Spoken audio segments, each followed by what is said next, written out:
Hello, this is Jenna Eckwell here, and we are with Wild Child Creations. This was once here our garage, as you can see, that has overcome by our collection and inventory for the creations that we have been designing.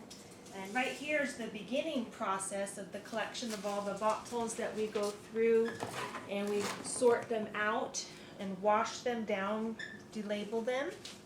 Over here's the collection and sorting after they've been cleaned, down by color and size.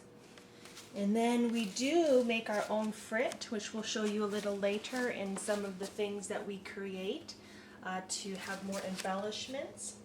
And we do hand make it with the frit maker. And then we have the cutter that we go down and make vases out of. We cut them down and we make rings. And then we do drill to make further embellishments, which we will share with you. And then smaller rings all the way down to little bottom bottles for other things.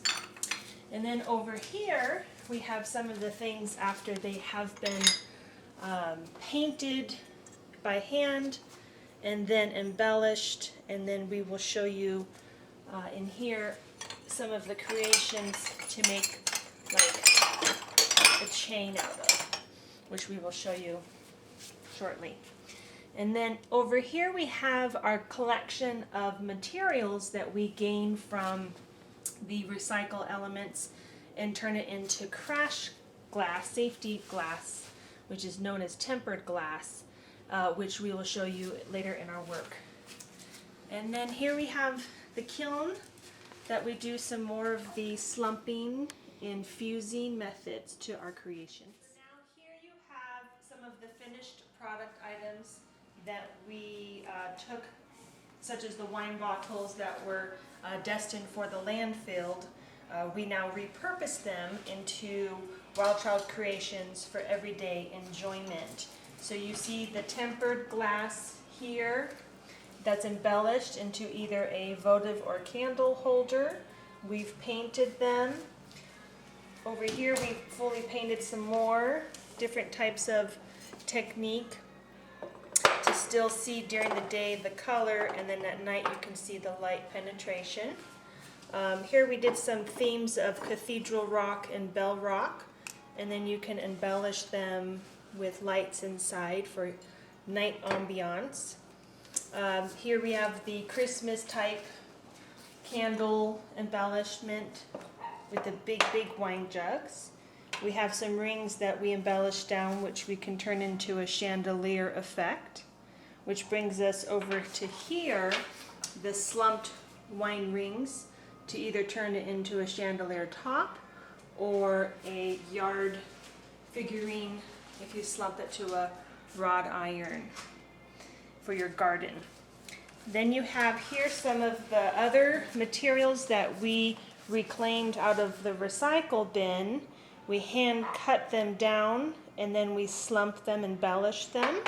This would be beautiful for like a desk plaque with a business name. This can either be this way or that way for a votive holder, either in front or back. This pyramid effect allows us to further embellish it with either paint, and the casting that we do as well, which we will be showing you later, we can eventually add more embellishments to that. This is some of the slumping that we do for spoon rests, candy bowls. If you smoke cigars, it'd be a cigar holder, any type of tray. And then we're going to hand embellish and paint them as well. Over here, we took some of those frit pieces and slumped them down into a nice platter, which then you can remold and shape into a bowl or a votive holder. And then here is some embellishments for another sun catcher that we're in creation of, to put the frit as we created earlier in the garage. And then out here we were going to go ahead and embellish the leaves, and then we'll eventually suspend and hang them into a sun catcher.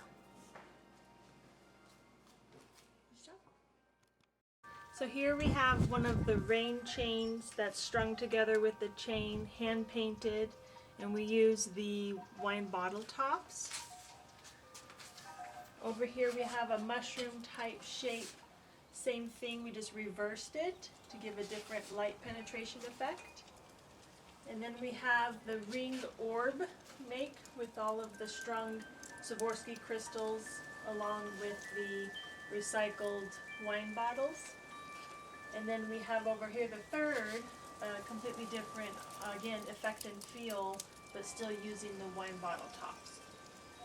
And here we have another orb. This is in the natural glass form, so you can see its true color and have its appreciation instead of embellishing it with other paint. We have a beautiful vase that someone was going to throw away. So we went ahead and reconstituted it and embellished it. I hand cut all these mosaic tiles, which is stained glass. This is all tempered glass, and then it's embellished. And then inside you can use it for a great centerpiece. You can put a votive candle in it to make nice ambiance at night. This here's an inspirational piece called Cherry Blossom. It was from a photo that gave me the inspiration to recreate it into a mosaic. And it's multimedia, all the way down to seed beads with glitter grout. And then over here, we have a mirror that was framed in a different frame. That part of it broke, and someone literally had it in their trash can to throw away. I was able to salvage the mirror and then put it on back of masonite and then recast it into a beautiful mosaic with the grape leaves and the cascading waterfall into the setting sun. It still is in process due to what we're looking for is the funding to finish our creations, and it does need to be framed. Then over here we have two mirror inspirational pieces. Again, we have Bell Rock Sedona with the Aura Sky, and then we have Cathedral Rock with the Aura Sky. And then that, of course, is still in its process to be finished. And then this is another piece I just recently finished, which is the Starburst Sunburst of the Galactic Sky with the, again, multimedia. If you look really close here, we have further inside like a looking glass embellishments. I took recycled mirror. Somebody was going to throw away a huge piece of mirror, and I went ahead and hand cut it down and was able to incorporate it into this mosaic. And then these are all Swarovski crystals embellished to then create the effect of a starburst. And then over here, I have this big piece, which is the Weeping Willow with the waterfall over the northern light sky. And then it's multimedia between sand, between mirror, and between mosaic. And again, it's all hand cut and assembled. Hello, thank you, and welcome back again. This is James with Wild Child Creations, and now we're going to move on to the metal phase of what we do with Wild Child Creations. Now we're into the metal phase of what we've been able to use, upcycle, so to speak, with recycled aluminum and copper. So as you can see here, we have elements of what is naturally occurring in the ground from ant hills or ant colonies. This particular piece here is painted with a multicolor chameleon paint using the automotive industry. And then that is a wood base. And then on to the next one. Again, this is a native ant species here in Arizona. And this is from a different ant species called the rough harvester ant. And this is, again, the natural elements. And then we have a piece over here, again, an automotive paint color that is ever changing due to the light, however the light is shown upon it. And then down in front over here, we have hearts. Again, whatever is left over from the aluminum from pouring. And then you have the raw aluminum, and then you have the painted aluminum that is finished. So that's just some of the elements of what we're able to do. And then also take copper that's been recycled, and as you can see here, I've made kind of a spinner out of this. So I've poured it into a natural casting, so it's all raw, and then patinaed it, and then as you see there is some polished copper element to it. So that finishes up at least this portion of what we do, and as you will see in some of the video editing, you will actually see some other pictures in a video of some an ant casting that we poured several months back. So we thank you very much, and we hope and continue doing what we're doing with your support. Thank you very much.